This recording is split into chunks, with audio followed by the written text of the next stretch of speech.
This story contains sensitive subject matter, including physical violence and abusive actions. Viewer discretion is advised.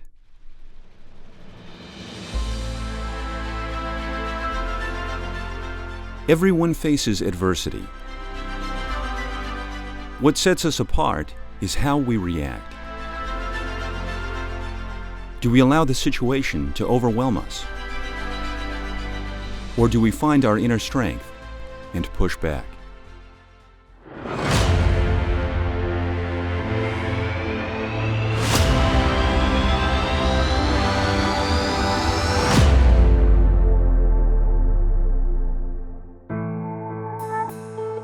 Michelle Jewsbury is an author, speaker, actor, CEO of Unsilenced Voices, and a survivor of domestic violence. Many people have misconceptions about domestic violence, and even when I was involved in an abusive relationship, it didn't dawn on me what I was going through. So when I tell people about the statistics and about the cycle, they're shocked, and they're shocked that victims stay for so long, but it's not their fault. There's a cycle of domestic violence, and it goes from walking on eggshells to a big blow up, whether that is physical, sexual, emotional, and then the apology stage. And that apology stage is the reason why most victims stay trapped in abusive relationships. I travel and I speak a lot about domestic violence, and I open up about my personal experiences, and then people come up to me and they tell me their stories. And although I speak on stages all around the world, what they tell me shocks me. And these situations should never, ever happen.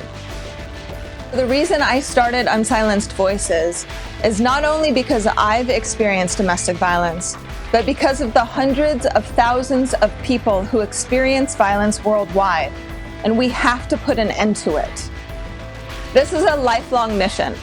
This is my God-given mission, and I am not going to stop until we see sustainable change surrounding this epidemic worldwide. In the United States, 1 in 4 women and 1 in 11 men experience domestic violence. With so many people affected by domestic violence, Michelle feels an urgent need to share her story. When I started speaking publicly about my experience, I was asked to speak at Moanalua High School in Honolulu, Hawaii. I actually went to Moanalua High School, so I had a teacher there who invited me to her classroom. I talked a lot about my experience, about the trauma that I had went through, and talked for roughly an hour, giving statistics and background on me and about my abusive relationship. When I was finished, there was this young girl who came up to me. She must have been 16 or 17 years old. And she came up to me and she just stood in front of me and stared at me and then began to cry. And when she started to cry, I knew she was experiencing domestic violence. I knew that I needed to talk with her and help her through it. I took her into the hallway, and of course a couple of the teachers went with me. And that's where she literally broke down, telling me that she was in an abusive relationship and that her abuser was actually in school with her. And nobody knew, because victims typically don't speak up. And she didn't understand what she was facing until I was able to share my story. And because of that experience, because she saw me speak up, she has left her abuser, and she now lives a healthier, happier life. It was so shocking that somebody so young experienced exactly what I went through.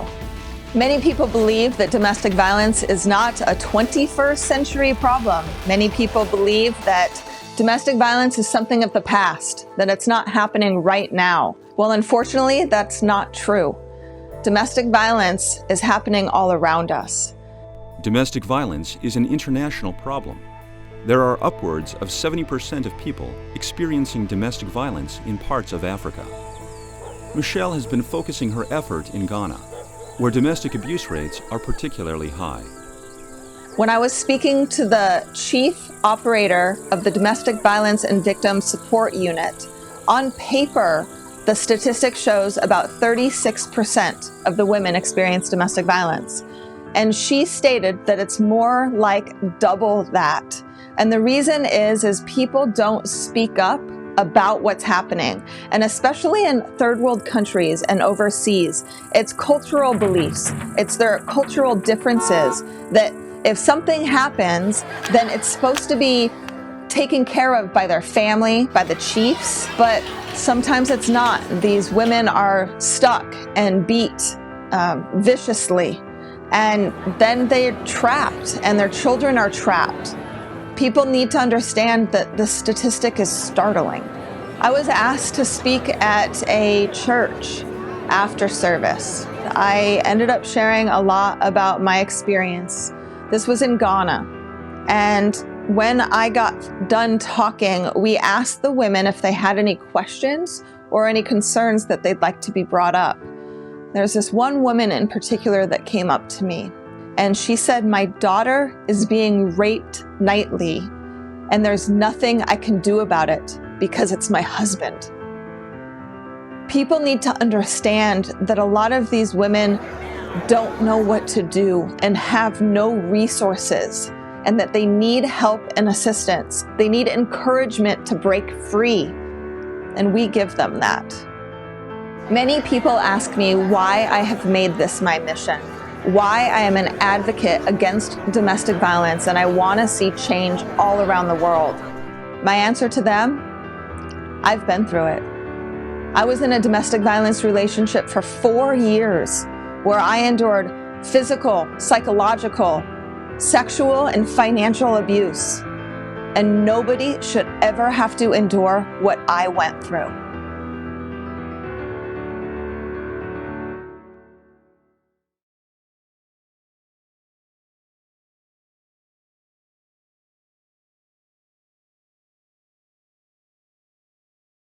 This story contains sensitive subject matter, including physical violence and abusive actions. Viewer discretion is advised.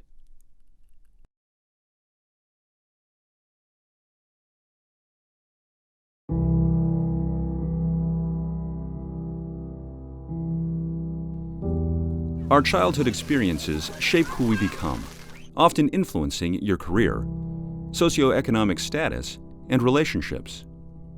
Early experiences can give us strength and resilience. But sometimes, shocking events can also leave us vulnerable as adults. Growing up, I had a great mom and dad, very loving and caring. My mom and my dad tried to give my brother and I everything we ever wanted, and they loved us unconditionally. When I was 7 years old, I was taken from my household. My brother was about 5. And we had no idea why. My mom at that time was framed for something and was sent to jail. And my dad was in the military, so he was going through boot camp at the time. So in order for the state not to take my brother and I, my mom and my dad came up with this plan to send us to my grandparents' house in Salt Lake City. So they did. And my brother and I went, and we were there for 4 or 5 months. But while we were there, I never got to talk with my mom, and I was very, very confused about what happened and why we were there. My dad tried to talk to us every now and then when he could, but he was in boot camp, so he was busy running down the road and getting yelled at by his first sergeant and master sergeants. We were reconnected with my mom and dad about 4 or 5 months after living with my grandparents.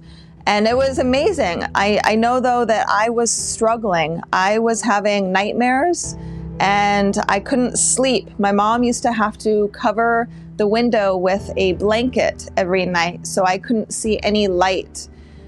And we didn't really understand why I was having nightmares, but I was.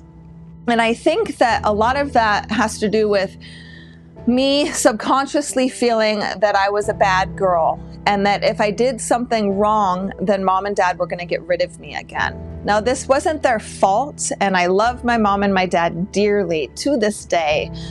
But because of that situation, I grew up believing subconsciously that I had to be on my best behavior, and I also had to not speak up as much as I usually would have. This thought pattern meant that when Michelle entered a romantic relationship filled with affection, she had difficulty recognizing the signs that something was seriously wrong. I ended up meeting this very charming, very handsome man, tall, blonde hair, blue eyes. We're going to call him Paul. And when I met him, he swept me off of my feet. He told me everything that I wanted to hear, praised me for my accolades, and told me I was beautiful and I was going to make it in my dreams. Well, I fell for him really, really hard. And Paul came in and pursued me, and I swooned. About 4 months into the relationship, my head ended up going through the drywall. And at that point, I didn't understand what I was going through. I had no idea that this was the beginning of an abusive relationship, nor did I know what domestic violence was. I ended up staying with Paul for roughly 4 years. During those 4 years, I endured psychological manipulation, financial abuse, sexual abuse, and physical violence. There was one time that he let go of my throat and I ended up rolling off of the bed. And I began to pray and I said, Lord, please forgive him. He doesn't know what he's doing. And I remember Paul looking at me and saying, while he laughed, God isn't going to help you now. I knew I was in trouble and I tried very, very hard to get away. I ended up breaking free from his grip one time and running out of the front door, and I ran as fast as I could, but I could hear him behind me, the panting of his breath. And he ended up catching up to me. He grabbed me by my hair and he ripped me to the ground, and I was sobbing. And I begged him, please don't hurt me anymore. He said, I don't want to hurt you anymore. I just want to talk. And he led me back to the house. When we got in, he shut and locked the door, and the onslaught continued. By the end of that fight or session, I was covered in blood. Paul took me into the shower with him, tried to rinse the blood out of my mouth, out of my hair, off my body. I remember I was too weak to even lift my arms to wash my hair. And then he led me back to the bed with him. And that night I drifted in and out of consciousness while he held my hand. And I don't know why he held my hand. I think that maybe he was holding my hand so I wouldn't run away, but I was too weak to even think or consider doing that. I ended up waking up the next day and he was staring right at me. And when I opened my eyes, he began to bawl and he was crying hysterically, begging me to forgive him, saying how sorry he was and how he promised he would never hurt me again. I forgave Paul. I thought that he would change. I believed his lies. I believed what he said. And I fell victim to that cycle of domestic violence. You know, I hoped for a long time that things would get better. Things never did. And eventually, in that relationship, I reached rock bottom. And that rock bottom was when I found out he was cheating on me. And that was the point when I started to understand and recognize, wow, I need to get out of this. This is not healthy. This is not something that I should continue to stay involved in.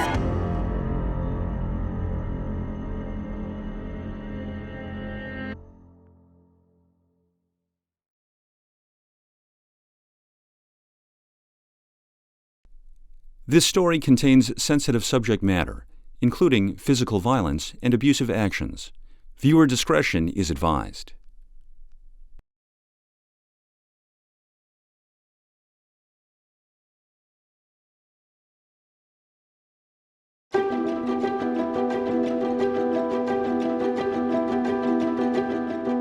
When I finally escaped the relationship, and after I had found out about the infidelities, I started to document what happened to me.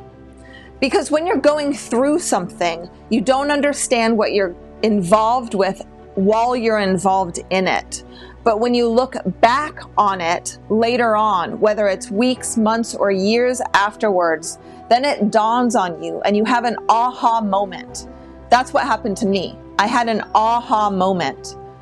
I started documenting, I started writing, I started to get out of me all of the beatings, all of the emotional abuse, all of the sexual violence that happened to me. And then I read it back to myself. And when I read it back to myself, I thought that I was reading somebody else's story, not my own. And then I knew I had to continue to speak up. So I ended up writing a one-woman show, a 65-minute play where I literally played roughly 13 to 15 different characters, including my abuser, Paul. And I beat myself up on stage for 65 minutes.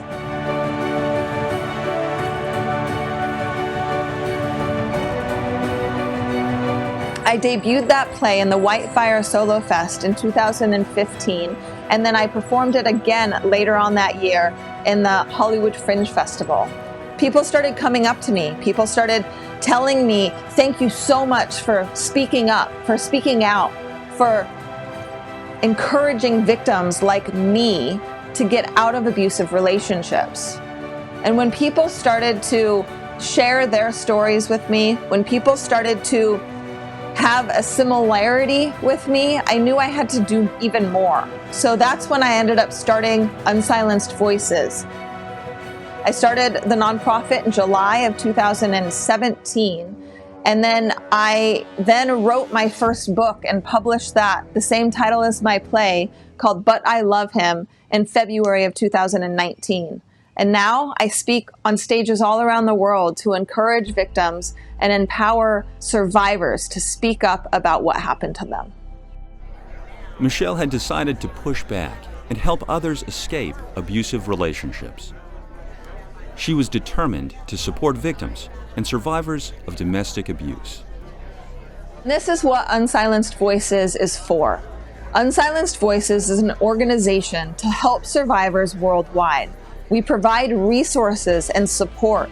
In Ghana and Sierra Leone in particular, we support the community by providing sensitization meetings, which are community meetings where men and women both speak up about domestic violence and sexual abuse that have happened to them, their friends, their children. And we also partner with the police in both countries, where we provide legal assistance, and we actually pay the initial medical examinations for a lot of these victims, so that if they're trapped and if they want to press charges against their abuser, they now can with the assistance of Unsilenced Voices. In the United States, we want to do something very similar. We're going to be providing resources to the community so they understand what's happening about domestic violence, sexual abuse, and human trafficking in their backyard. But we're also going to be providing assistance to survivors, whether that's case managers, whether that's therapy, whether that's legal assistance. We're going to be providing those resources so these victims and survivors can actually finally break free from the chains that have been wrapped around their wrists. This work isn't necessarily easy. I talk to a lot of people who have experienced extreme violence, and it's daunting. Sometimes I have sat and cried. Sometimes I just don't know what to do. But I know that because of our team, because of the people who support Unsilenced Voices, and the people who are on board working day in and day out to create awareness so we can continue our work, it's because of them that we can continue taking one step forward. Michelle continues her work, speaking worldwide about her experiences and creating resources for others who want to escape domestic violence. I've experienced some extreme challenges in my life. And because of what I've gone through, I now speak on overcoming obstacles as a whole. It's not just domestic violence that people experience that cause them emotional and physical ailments when they get older. It's traumas and illnesses and death and anxiety and fear and depression. We can come together as a human race and overcome many of these challenges. When I have a daughter, I hope that she can grow up in a world where domestic violence never exists, where we don't have to worry about human trafficking or rape, where my daughter can grow up in a world where she feels safe wherever she goes. That's our mission. 20 years from now, 30 years from now, we're hoping this epidemic will be non-existent. We're hoping to create this change so everybody can be at peace with one another. This is a lifelong mission, and I love envisioning where we're going to be in 5, 10, 15 years. We're in a handful of countries now, but I'm hoping to impact 20, 30, 40, 50 different countries, because this movement isn't about me, but it's about helping the hundreds of thousands of victims around the world. And I see us having shelters and providing resources to all of these people, and in turn creating a domino effect where we're gonna create sustainable change, because we have to.